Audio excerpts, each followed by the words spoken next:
Good morning, fifth grade. Welcome back to Number Corner for October 7th. We are going to start off looking at our calendar. So just a kind of quick recap, we've been focusing on our different views of our 3D shapes. So going back to Monday and Tuesday, we saw our top view and our right side view of our shape. We are trying to decide which one these two fit with. And right now we can't really tell fully from just the top and the right side view. So we're gonna go ahead and look at today's to give us another better picture of what our 3D shape looks like. So now we have our front view, which looks like a U shape. So think about our 3D shapes and which one, when we look at it, forms that U shape. Okay? And I have our cubes here to give you a little bit better visual.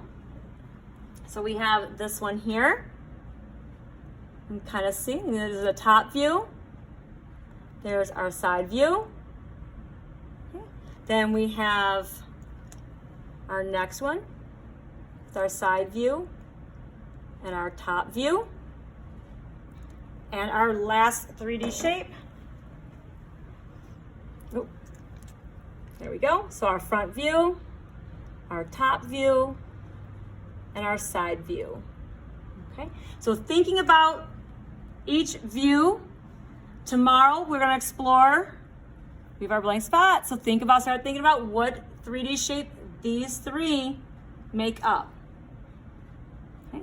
Next we're going to move into measuring our carrots so we can see how much they have changed. We'll start with our big carrot. It's gotten pretty gross looking. Now we're starting to see a lot of that rotting happening, so we'll put that in our container. And let's see, that's a wobbling. We'll start with 10, definitely not. 20, oh, we got some movement.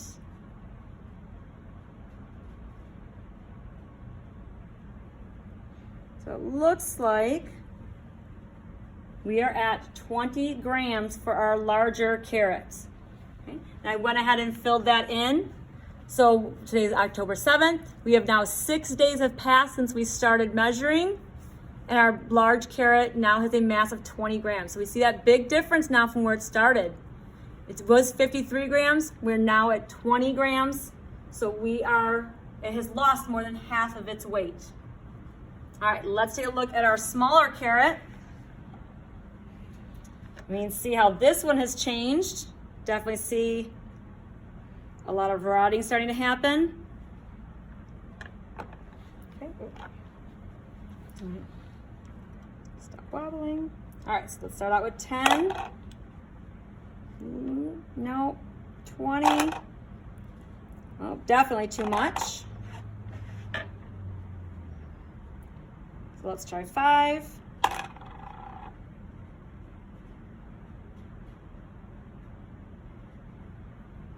Let's see where we're at. That looks about right. Let's see, maybe if we add one more in. Oh, nope, that is definitely too much. Okay, so for our smaller carrot, we are at 15 grams. So I went ahead and filled that in for you. And again, we see a big jump from where we first started. We were at 37, and now we're at 15 grams. So we have lost, again, more than half its mass. So we will look forward to tomorrow to see how much further our weights change. All right, fifth grade. So our next activity we're gonna do is called So Many Possibilities. And what we want to do is we want to think about all the combinations we can make. So I'm going to read the scenario for you, and we're going to work this out a little bit together. So it says, Maggie is buying party favors for her birthday party. She has $5 to spend. She can buy pencils for 50 cents, rubber balls for $1, and yo-yos for $1.50 each. How many different combinations of these party favors can she buy with her $5? Show your work and use a separate sheet of paper if necessary. So I'm gonna go ahead and do that. So my goal again is we wanna help her spend her $5. So knowing right away when I look at our choices here, I'm drawn right to that $1. I know that there are 5 $1 bills to make up $5. So I know that I can buy 5 of the $1 rubber balls. Okay, and that would total $1 times 5 equals $5. Okay. Okay, so now looking at it, I know that my pencils are 50 cents. And thinking back to last month with number corners and our money we were working with, I know that I can do 50 cents plus 50 cents equals $1. So I gotta think about how many times can I do that to equal $5. So I know that 50 cents plus 50 cents equals $1. 50 cents plus 50 cents equals another $1. So how many times do I have to do that to get to $5? I know that I'm gonna do that 5 times. So I'm gonna take 2 and I'm gonna multiply it by 5, which gives me 10. So I can purchase 10 of the pencils that are 50 cents each. Okay, now if I wanna look at my yo-yo, those are the most expensive one. Those ones are $1.50 each. And again, I only have $5, so I want to make sure I get as close to that without going over it. So I know that I can purchase 1 yo-yo for $1.50. If I were to purchase another yo-yo for $1.50, I could add those together, and I know that I would get $3. Well, that still leaves me $2 left to spend. So I can use that on purchasing something else. I can purchase another yo-yo. I can maybe add in, get the 2 yo-yos and then 2 rubber balls. It's really up to you on what combinations we're gonna make. So I'm gonna go ahead and add in 1 more yo-yo and see how much money I have left. So that now gives me that I spent $4.50. So I have 50 cents left. So now looking at my choices, I can't get another yo-yo. I can't get a rubber ball, that's too much. But a pencil is 50 cents. So I could buy 1 pencil. And if I were to add that on there, that equals my $5. So I have 1 yo-yo, I have 2 yo-yos, I have 3 yo-yos, and I have a pencil. So altogether I have 3 yo-yos and 1 pencil. Okay? We want to think about all the combinations we can make. And I know you guys know we can do a lot more combinations. We can combine maybe a number of rubber balls with pencils. Maybe we combine some yo-yos and pencils, or yo-yos and rubber balls.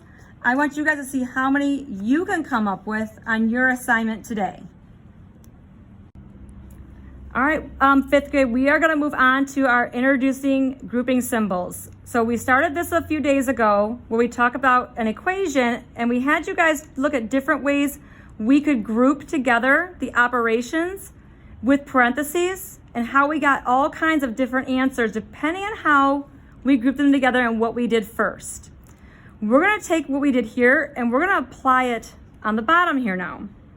So we have a story problem that says Mr. Delaney gave his 5th graders an equation to solve. The kids got 4 different answers and Mr. Delaney said they were all correct. So we're gonna place parentheses where they need to be in each equation to make it work. Okay, and we're gonna do the operations in the order you've shown to prove that your solutions work. So that means we're gonna show our work.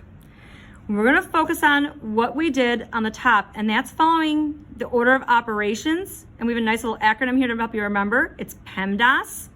So parentheses, exponents, multiply, divide, add, and subtract. So that tells us what order we should solve in. We're not gonna worry about exponents right now. We're gonna come back to those at a later time. So starting to look at our first problem, if we were to follow our order of operations, I don't have any parentheses. So now I'm gonna look at multiply. So if I were to multiply first, I would do 10 times 5, which would give me 50. That still leaves me adding 2 and dividing by 2. Well, next it tells me to divide. So if I take my number and I divide 2 divided by 2, I have 1. And that still leaves me with adding my 50. Well, then I can add, so 50 plus 1, does that equal 26? Absolutely not. So we know we need some parentheses in here to help us solve this correctly to get to a 26. So I'm gonna erase this and we're gonna try putting in some parentheses to see what works, okay? So I think I still have to do this multiply first of 10 times 5. So I'm gonna try it out doing 10 times 5 plus my 2 and divided by 2, and let's see if that works. So 10 times 5 is 50. I still have my plus 2 and divided by 2. Well, thinking about the way we solve this without the parentheses, I know just by looking at this, I'm gonna get the same thing I just got before. So I know now I have to add some parentheses in somewhere else to help me solve to get to 26. So thinking back on this, if I do 10 times 5, what if I added my 2 in there as well? So 10 times 5 is 50, plus the 2, I would get 52. And then divide by 2. So solving this out, I get 52 divided by 2. I know that equals 26. So going back to our original equation, think about what we had to do after we did that 10 times 5. I know I added a 2, so I have to do all of that before I can divide. So I'm going to add another set of parentheses around that whole equation. So looking at my problem now, I have to do the 10 times 5 first, then add it to the 2 before I can divide. And that will equal my 26. And I showed my steps that I did to solve that to prove my answer. So let's think about one more. We're gonna go to the one right below here. So we have 10 times 5 plus 2 divided by 2, but now we want it to equal 35. So I know I can't do the same thing I did on top to get to 35. So I have to look at another way I can apply these parentheses. So thinking about this, if I did 10 times 5, I know I have 50. If I do my division first, also, I would have 10 times 5 plus 1. Well, that will give me 51, so that's not right. So thinking about this next, what could I possibly do? So I'm gonna try something a little different from what I did on top. I'm gonna put my parentheses around my addition first, because looking at my order of operations too, I know I do that as one of my last steps. So let's try this. If I do my 5 plus 2 first, that equals 7. I still have my 10 times, and I still have my divided by 2, and I want to get 35. So 10 times 7, because now I want to follow my order, multiply comes before divide. 10 times 7 is 70, and then divided by 2, that's going to give me 35. But thinking about what did I do first, and just to make sure I know what I follow first, I did that 5 plus 2, but I want to make sure that I take that and multiply it times that 10 before I divide. So I'm going to put that extra set of parentheses around that whole equation. I still know to do the 5 plus 2 first because it's inside this parentheses before I do the times 10. Give it a try on our problems today for number corners.